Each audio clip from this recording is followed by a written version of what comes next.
imagination of Honorable Were was his names, Ongondo Were.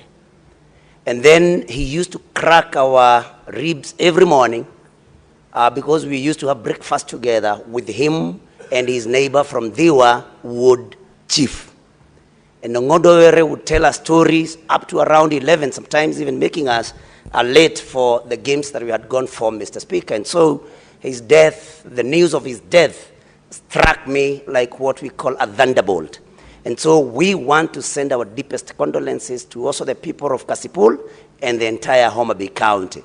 But Mr. Speaker, there are questions that we must ask. There are reports that the Honorable Were had reported to the police that he felt his life was in danger. And he had actually even mentioned names. And no action had been taken by the time he was killed.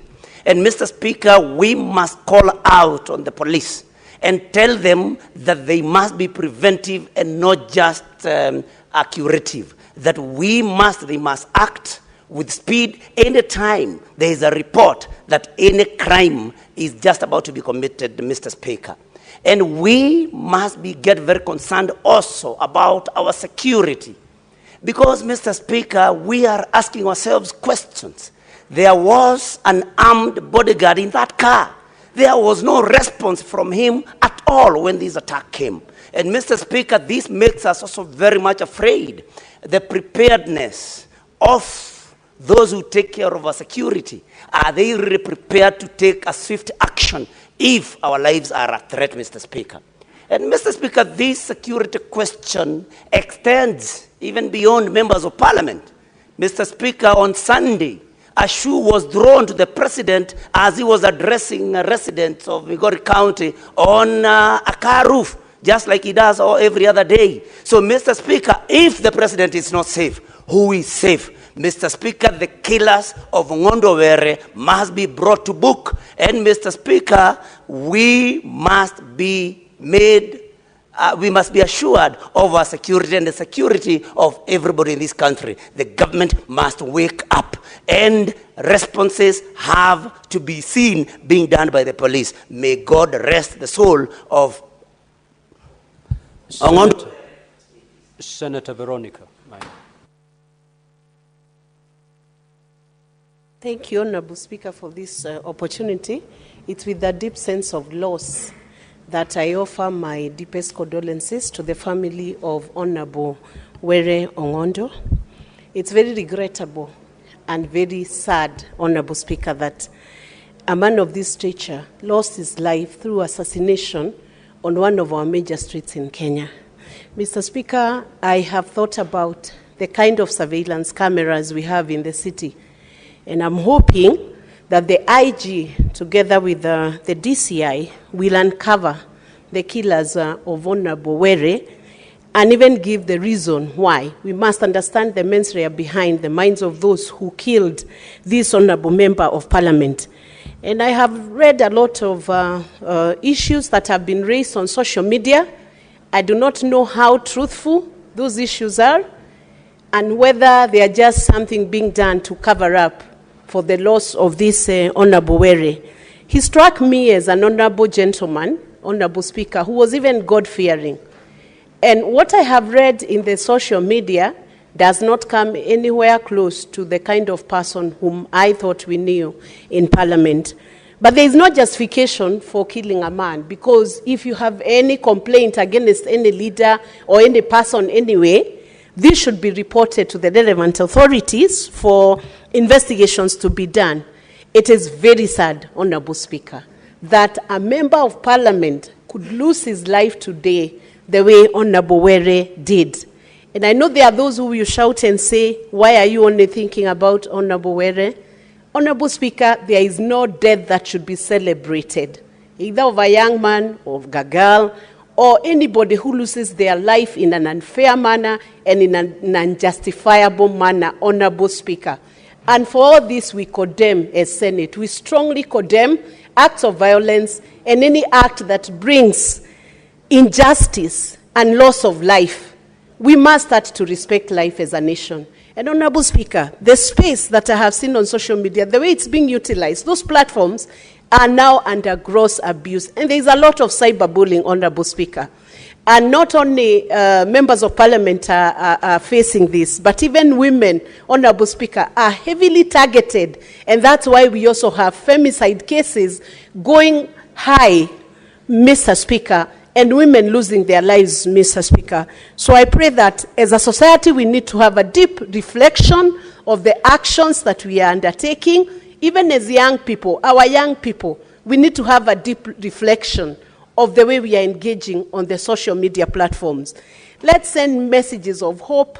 We should not allow families to be attacked. Honorable Were Ongondo's family should be respected right now. Senator Sifuna. Honorable Speaker, let me join my colleagues in extending our heartfelt condolences to the family of the late Charles Ongondo Were. This afternoon, led by the Speaker of the National Assembly, we had occasion to pay our respects as his colleagues. He's lying at the Lee Funeral Home, and we also had occasion to go to his home in Karen to condole with his family. The MP for Kasipul has left a very young family, Honorable Speaker, and assurances have been given from this institution by the Speaker of the National Assembly that they are our family. As an institution, they will remain our family, and when they come knocking on our doors, those doors, they will find them open. Honorable Speaker, as a senator of Nairobi where this incident happened, it is quite unfortunate because we have to explain to the people of the country what the state of security in Nairobi is. I have held the position that, in fact, no one is safe until all of us are safe, and that somebody can be gunned down in broad daylight or even early hours of the night in a place that is properly lit, a place that has cameras, a place that is very busy. There are police officers present on the scene. It speaks to something that these criminals know, that somehow they believe that they can actually get away with it.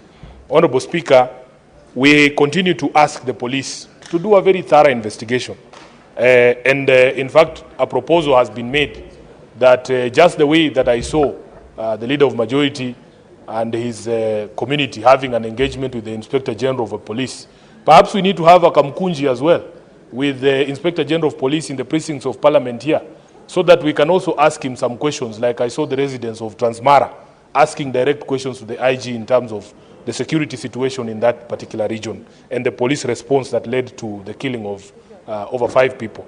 Honorable Speaker, as SG of ODM, I take this opportunity again to register the condolences of the party, the entire party, to the family of Ongondo Were, to the people of Kasipul, and want to urge them, Honorable Speaker, because we have planned that tomorrow we will be having a memorial at Consolata Shrine in Westlands, and then we will be interring him on Friday. We hope that we can have an event that is respectful enough of the dearly departed member, and that it will be devoid of unnecessary sideshows, Honorable Speaker. We as a party are going to put in place whatever mechanisms we can. But you know, people imagine that political parties have a lot of power, Honorable Speaker. ODM does not have powers to arrest anyone. We do not have powers to provide security. We also depend on these institutions of state. And if the police don't do their jobs, then all of us are at risk. I want to finish there, Honorable Speaker, and wish that the soul of our brother, Charles Ongondo Were, we used to call him Sir Charles, rests in eternal peace. I thank you, Honorable Speaker. Senator Wambua.